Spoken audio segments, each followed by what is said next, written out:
nós para o segundo livro de Crônicas, capítulo 28. Acais tinha 20 anos de idade quando se tornou rei e reinou 16 anos em Jerusalém. Mas ele fez o que era mal aos olhos do Senhor, diferente de seu antepassado Davi. Ele seguiu o exemplo dos reis de Israel e fez ídolos de metal para adorar o deus Baal. Ele foi até o vale de Ben-Hinnom para queimar sacrifícios e chegou a sacrificar seus próprios filhos no fogo, do mesmo modo como faziam as nações que adoravam outros deuses e que foram expulsas da terra pelo Senhor diante dos israelitas. Ele também sacrificou e queimou incenso nos altares idólatras que havia nas montanhas e debaixo de cada árvore grande. Por isso, o Senhor, o seu Deus, permitiu que o rei da Síria o derrotasse e levasse para Damasco uma grande parte de seu povo. Os exércitos de Israel também mataram um grande número de soldados de Acaz. Em um só dia, Peca, filho de Remalias, matou 120.000 dos mais valentes soldados de Judá, porque eles haviam abandonado o Senhor, o Deus dos seus antepassados. Então Zicri, um grande guerreiro de Efraim, matou Maacéias, filho do rei, e Azricão, administrador do palácio do rei, e Elcana, o segundo depois do rei. Os exércitos de Israel também prenderam 200.000 mulheres e crianças de Judá e tomaram enormes quantidades de objetos, levando-as para Samaria. Mas Obed, um profeta do Senhor, estava ali em Samaria, e ele saiu para encontrar o exército que voltava. E ele lhes disse: Olhem, o Senhor, o Deus dos seus antepassados, estava muito irado com Judá e deixou que vocês os prendessem, mas vocês os mataram com muita fúria, e isso chegou até os céus. E agora, vocês ainda pretendem fazer escravos dessa gente de Judá e de Jerusalém? O que vocês têm a dizer a respeito de suas próprias culpas contra o Senhor, o seu Deus?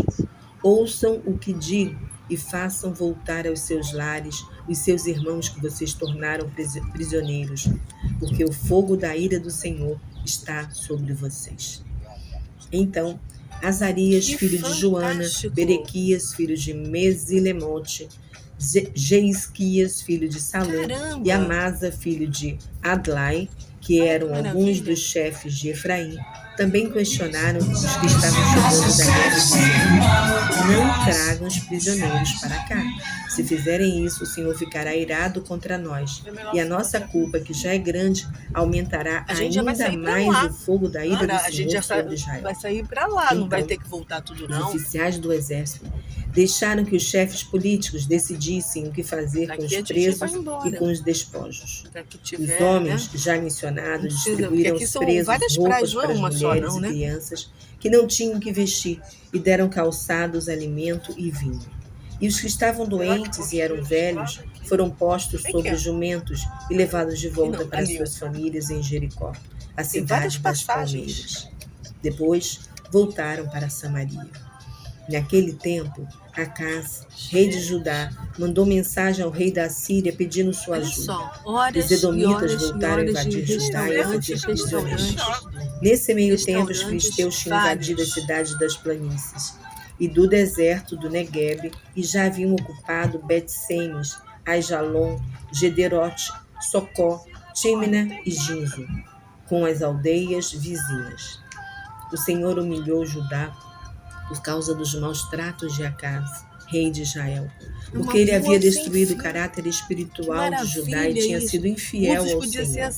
Mas, quando Tiglat-Pileser, rei da Síria, chegou, causou dificuldades ao rei Acaz. As casas aqui à esquerda e a rua passavam muito embora Acaz tivesse dado a ele o ouro do templo e os tesouros do palácio, de nada adiantou. Nesse tempo de grande dificuldade, o rei Acaz se tornou ainda mais infiel ao Senhor. Ele ofereceu sacrifícios aos deuses do povo de Damasco, que o haviam derrotado, porque ele achava que se esses deuses haviam ajudado os reis da Síria, também o ajudariam se oferecesse sacrifício a eles. Mas, em vez disso, eles foram a causa da ruína dele e a desgraça de todo Israel. O rei pegou os utensílios de ouro do templo e os despedaçou. Trancou as portas do templo do Senhor, de modo que ninguém podia adorar ali, e fez altares em cada canto de Jerusalém. Acás fez a mesma coisa em todas as cidades de Judá, construindo altares idólatras para queimar sacrifícios a outros deuses, provocando a ira do Senhor, o Deus dos seus antepassados. Os demais acontecimentos do seu reinado e seus atos, do início ao fim, estão registrados no livro da história dos reis de Judá e de Israel. Quando o rei Acás morreu, foi sepultado com seus antepassados na cidade de Jerusalém, mas não nos túmulos dos reis de Israel. Agora que entrar nas lojas, Ezequias reinou em seu lugar. Terminamos aqui o capítulo 28. Que o Senhor nos abençoe e nos guarde. Amém.